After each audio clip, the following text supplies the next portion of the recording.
Shamsuddin sir, ഇവിടെ മന്ത്രി സ്ഥിരം പറയുന്ന മറുപടികളാണ് സർ പറഞ്ഞത്. കേരളത്തിലെ വന്യജീവി ആക്രമണത്തിന്റെ ഇന്നത്തെ അവസ്ഥ എത്ര ഭീതിതമാണ് എന്ന് ഞങ്ങൾ പ്രത്യേകം പറയേണ്ടതില്ലല്ലോ. ഓരോ ദിവസവും കേരളത്തിൽ വന്യജീവി ആക്രമണം ഉണ്ടാകുന്നു, ആളുകൾ കൊല്ലപ്പെടുന്നു. വനം വകുപ്പ് ഇതേപോലെ പദ്ധതികൾ എന്ന് പറഞ്ഞിരിക്കുകയാണ് സർ. ഇവിടെ ഇപ്പോൾ അവസാനമായിട്ട് വയനാട് ഒരു തോട്ടം തൊഴിലാളിയായ സഹോദരിയെ കടുവ ജീവനോടെ കടിച്ചു വലിച്ചു കൊണ്ടുപോയിട്ട് ഭക്ഷിക്കുന്ന വളരെ പ്രയാസപ്പെടുത്തുന്ന ഒരു സീൻ നമ്മൾ കാണണ്ടായി. ഒറ്റ ചോദ്യം എനിക്കുള്ളൂ സാർ, അങ്ങയുടെ പാർട്ടിക്കാർക്ക് അവസരം നഷ്ടപ്പെടും.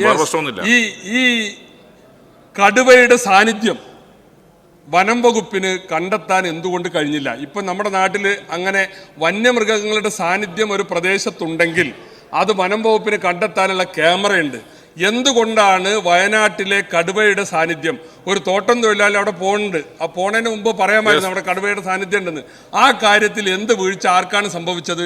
എന്തുകൊണ്ടാണ് ഈ കടുവയുടെ സാന്നിധ്യം കണ്ടെത്താൻ കഴിയാതെ പോയത് എന്നതാണ് എൻ്റെ ചോദ്യം. കടുവയുടെ സാന്നിധ്യം എന്തുകൊണ്ട് കണ്ടെത്താൻ കഴിഞ്ഞില്ല? അതിന് മാത്രം ഉത്തരം പറഞ്ഞാൽ മതിയല്ലേ? അല്ല അങ്ങയോടല്ല, അങ്ങയുടെ ചോദ്യത്തോടുമല്ല, സ്പീക്കറുടെ ഒരു ഇതിന് പറഞ്ഞതാണ്. അത് വളരെ നിസ്സാരമായി ഗവൺമെൻറ് കാണുന്നു എന്ന പരാമർശം ഖേദകരമാണ്. സർ, ക്യാമറകൾ പ്രവർത്തിക്കുന്നത് ക്യാമറയുടെ ഏരിയയിൽ വരുമ്പോൾ മാത്രമേ ക്യാമറയിൽ പെടുള്ളൂ. കാടിനെ മൊത്തം ക്യാമറ നിരീക്ഷണത്തിൽ പെടുത്താൻ സാധിക്കില്ല. കാരണം ക്യാമറയുടെ താഴെ പച്ചപ്പുകൾ വരും.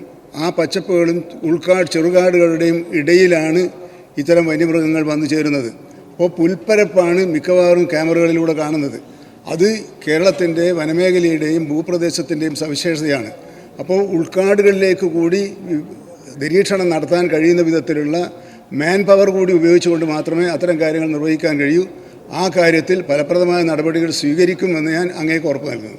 സെക്കൻഡ് ക്വസ്റ്റ്യൻ, പലപ്പോഴും ഇത്തരം വന്യജീവികളെ കണ്ടാൽ അവയെ വെടിവെക്കാൻ വനം വകുപ്പ് അനുമതി കൊടുക്കാറില്ല. അതിന് വിവിധ കമ്മിറ്റികൾ ചേരണമെന്നാണ് പറയാറ്. എന്നാൽ ഈ വയനാട്ട് കേസിൽ പ്രതിഷേധമൊക്കെ ഉണ്ടായപ്പോൾ മന്ത്രി പറഞ്ഞു വെടിവെക്കാൻ ഉത്തരവിട്ടു. അപ്പോൾ നല്ല കാര്യം തന്നെ വെടിവെക്കാൻ ഉത്തരവിട്ടത്. പക്ഷെ വെടിവെക്കേണ്ടി വന്നില്ല, അവസാനം കടുവ ചാവുകയുണ്ടായത്.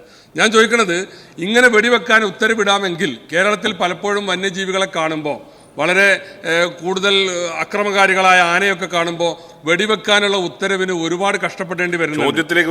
അപ്പോൾ അതുകൊണ്ട് ഈ വെടിവെക്കാനുള്ള ഉത്തരവ് വയനാട് മോഡൽ എവിടെ വന്യജീവികളെ കണ്ടാലും വനം വകുപ്പിന് കൊടുക്കുമോ എന്നാണ് എൻ്റെ ചോദ്യം. അങ്ങേപ്പോലെ പരിചയമുള്ള ഒരു മെമ്പർ ഇങ്ങനെ ചോദിക്കുന്ന കഷ്ടമാണ്. കാരണം വെടിവെക്കാനുള്ള നടപടികൾ നേരത്തെ കാലതാമസമുണ്ടായിരുന്നു.